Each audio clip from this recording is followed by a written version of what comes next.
Saudara yang kekasih dalam nama Yesus, biarlah semua kita lapar dan haus akan kebenaran, lapar dan haus akan firman Tuhan, lapar dan haus akan kuasa Tuhan, lapar dan haus akan urapan Tuhan, lapar dan haus akan mujizat Tuhan, lapar dan haus akan hikmat daripada Tuhan. Oleh sebab itu saya minta saudara memiliki pikiran yang rohani. Tanpa pikiran yang rohani, saudara nggak bisa menangkap perkara-perkara rohani. Saudara tidak mengerti bagaimana mengerjakan pekerjaan Tuhan ini. Terlebih pada akhir zaman ini, Tuhan mau bekerja dengan sungguh-sungguh. Dan Tuhan hanya memakai orang yang sungguh-sungguh, yang sungguh-sungguh rohani. Pada akhir zaman ini tidak ada yang mustahil bagi orang yang percaya. Saudara rindukan sidang 100 orang, Tuhan berikan 100 orang. Jangan batasi kuasa Tuhan. Tapi apakah saudara rindu?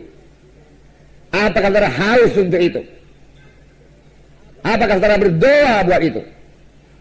Ini soalnya sekarang. Adakah kehausan?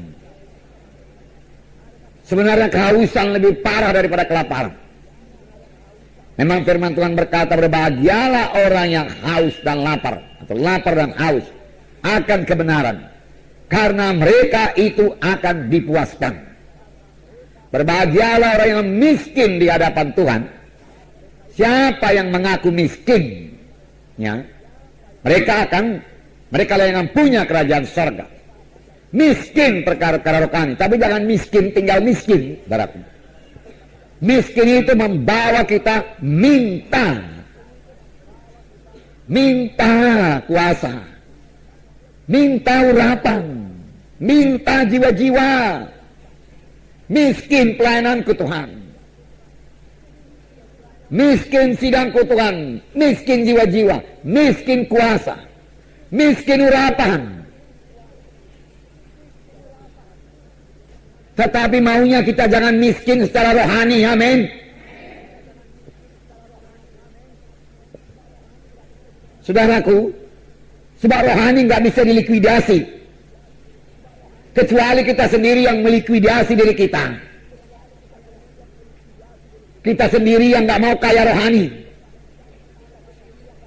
Kita sendiri yang nggak ngejar perkara-perkara rohani, kita merasa puas.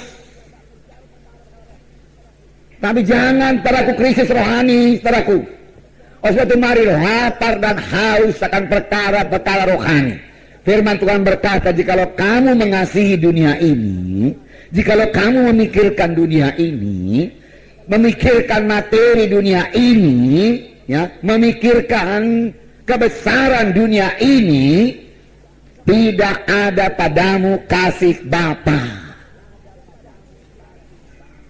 Tidak ada padamu pikiran rohani. Ini artinya, saudaraku, kejar dunia ini. Kejar dunia ini, saudaraku. Saudara, dunia pun tak dapat kalau kita mengejar dunia ini. Apalagi hamba-hamba Tuhan, saudaraku, kejar dunia, nggak akan dapat dunia. Tahu saudara mengapa nggak dapat, saudaraku? Karena firman Tuhan berkata, cari dahulu kerajaan Allah, baru dunia ditambahkan, amin. Nah, cari dahulu kerajaan Allah, lalu dunia ditambahkan.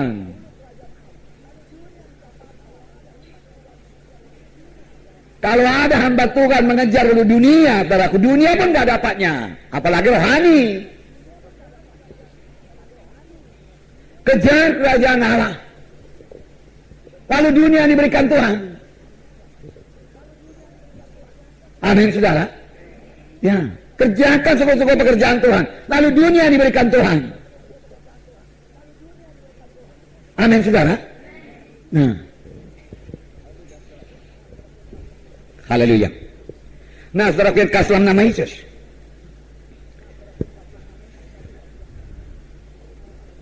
Kita melihat sidang pertama, bagaimana lahirnya gereja. Gereja lahir dengan kuasa, amin. Gereja lahir dengan kuasa dan berjalan dengan kuasa dan akan diangkat dengan kuasa. Dan hanya gereja yang berkuasa, gereja yang menang, gereja yang suci yang diangkat Tuhan. Amin. Dan pada akhir zaman seperti ini, tanda-tanda akhir zaman, pada hari-hari terakhir, firman Tuhan bicara mengenai hari-hari terakhir. Amin, saudaraku. Hari-hari terakhir, ini sudah hari-hari terakhir, saudaraku. Zaman akhir sudah dimulai, saudaraku, waktu pencurahan Roh Kudus.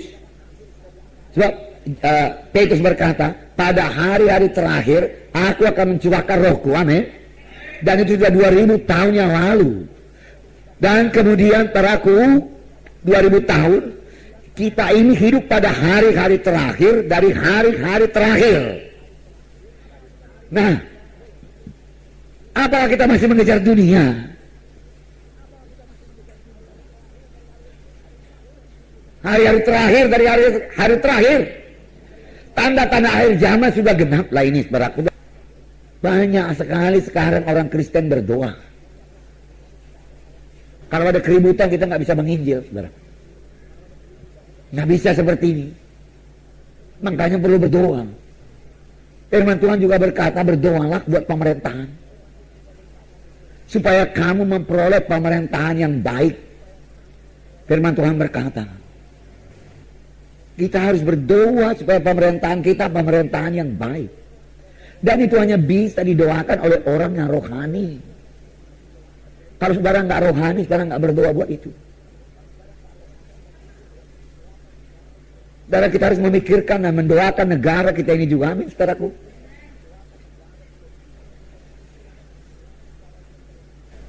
Tetapi saya mau mengatakan pada saudara, belum terlambat kalau kita ini semua orang-orang rohani. Amin.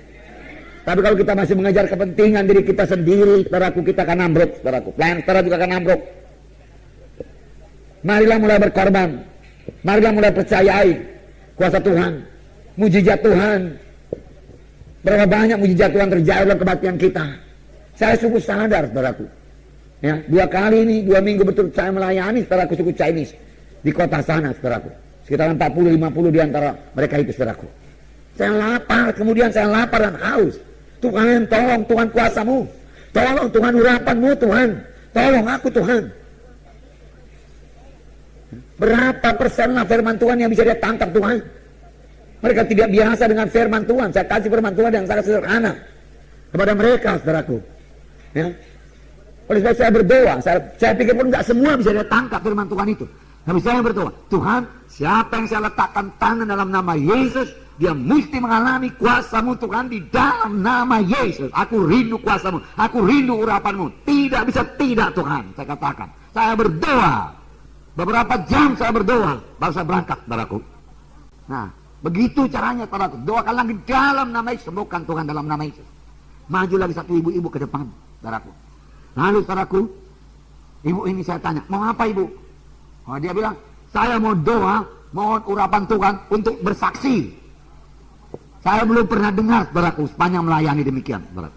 Begitu bersemangat dia bersaksi. Nah, makanya minggu depan ini, saudaraku, ya, akan lebih banyak lagi jiwa-jiwa baru. Amin, saudara.